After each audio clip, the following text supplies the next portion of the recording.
Jamie Wilson used to run into burning buildings for a living. Now she has to screw up her courage just to step onto the subway. Tormented by the nightmare of what was her dream job.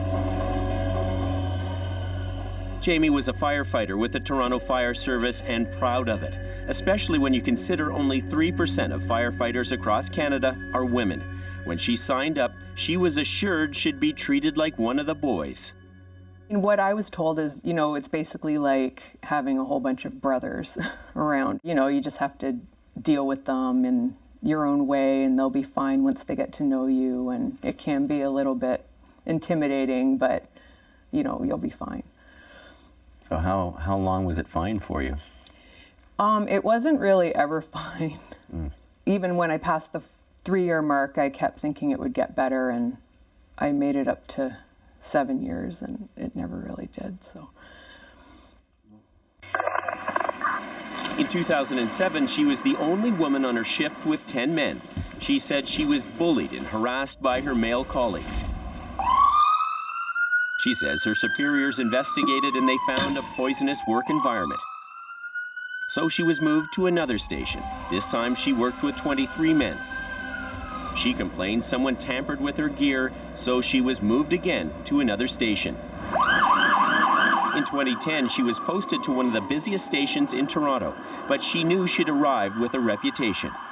There's a captain who kept saying, "Show me your tits," or "You look good in your firefighting shirt today." And it was the whole culture. Like the platoon chief said to me when I got to that hall, "I hope you brought your birth control because you just got f***."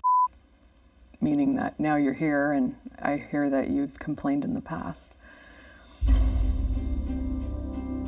Jamie's struggle has been played out in fire halls across Canada. A Fifth Estate investigation uncovered dozens of complaints from female firefighters who said they were harassed, bullied, physically and sexually assaulted by their male colleagues. I remember going into a fire during recruit training, and one of the guys in my group turned my air bottle off. And you know, you have no air. But when somebody turns your air bottle off, what message are they trying to send you, do you think? You. We don't want you here. You know, it was clear. It's shocking that people are behaving this way.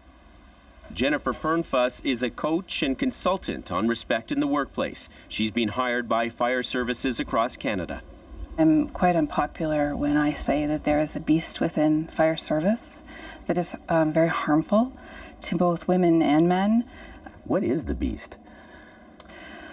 Well, in the extreme form, it's violence against women. There's violence against men as well. In a less extreme form, there's forms of harassment, bullying, and discrimination that's causing psychological and physical harm to members of our community, firefighters who are providing a service to us.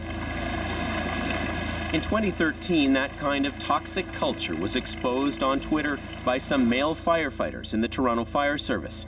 One firefighter tweeted, "I'd never let a woman kick my ass. If she tried something, I'd be like, hey, get your bitch ass back in the kitchen and make me some pie." Another one tweeted this: "Would swat her in the back of the head be considered abuse or a way to reset the brain?"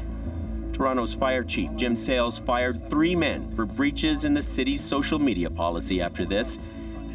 And they fought for those members. They filed grievances immediately, and they had multiple arbitration dates, and 2 of them were rehired. They fought for them all the way. The union did. Yeah. But then what kind of message is that sending when they thought joking about violence against women was appropriate? And if they're saying that on social media, you know, what's going on in the hall? And what was going on in the hall was getting far worse for Jamie. In the spring and summer of 2013, Jamie Wilson says she was punched several times by a male firefighter. What happened was I was just so terrified to be near him. And I think that's where the fear really set in. And that fear ran deep.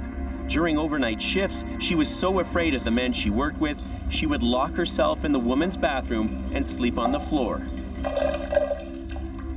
By the fall, the City of Toronto hired a lawyer to conduct an investigation into Jamie's assault allegations, as well as harassment complaints involving 24 other male firefighters. The city's own investigation revealed inappropriate comments were made, and Jamie was indeed punched on one occasion. But the investigator downplayed her claims, saying Jamie's male co-workers were simply kidding around with her. But the investigator did add in her report that many of the firefighters she spoke to had been coached prior to their interviews.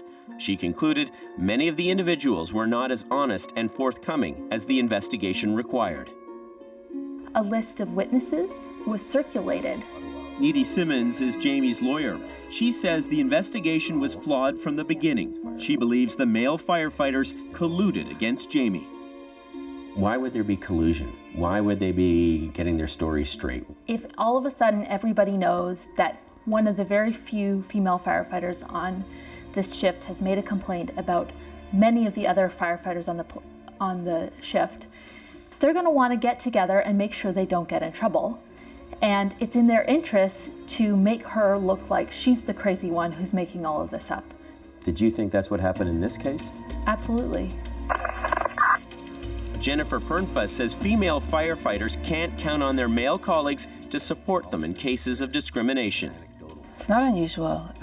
Bystanders to this kind of conduct don't speak up because they themselves fear reprisal. And again, that's justified because they will pay a price for taking on the perpetrators. So there ends up being this culture of silence. Absolutely.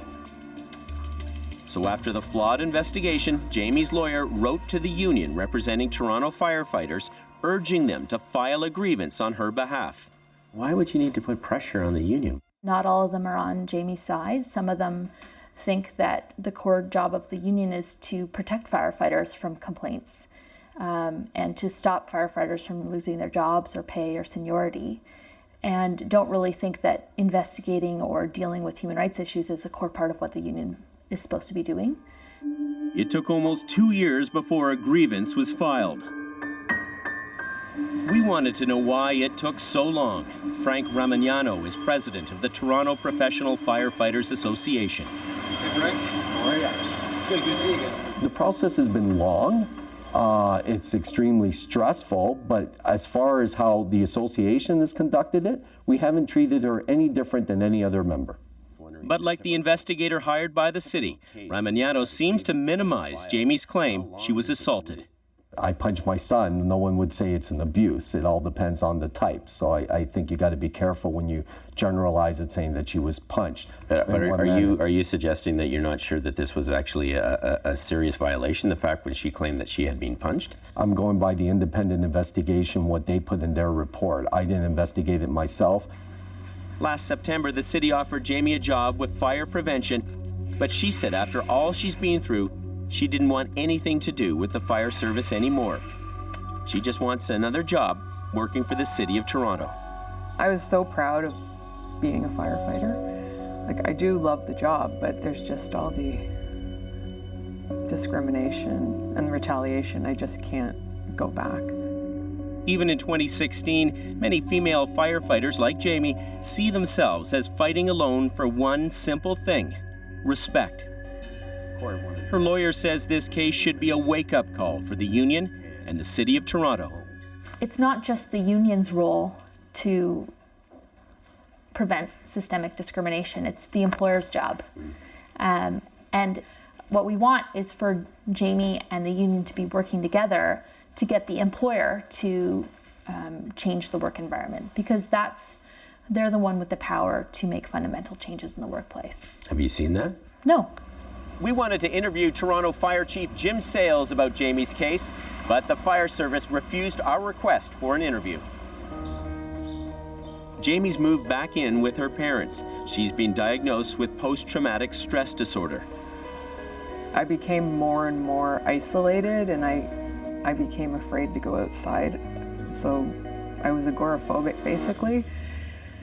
And I kept working with my therapist, and she said it was just keep exposing myself to crowds and going out and riding the subway, but it just felt like somebody was going to physically assault me. Jamie's dream job has been left in embers, but she's glad she took a stand for new recruits following their own dream. It's been a long road for you. Yes, it has been. And you're still not there. No.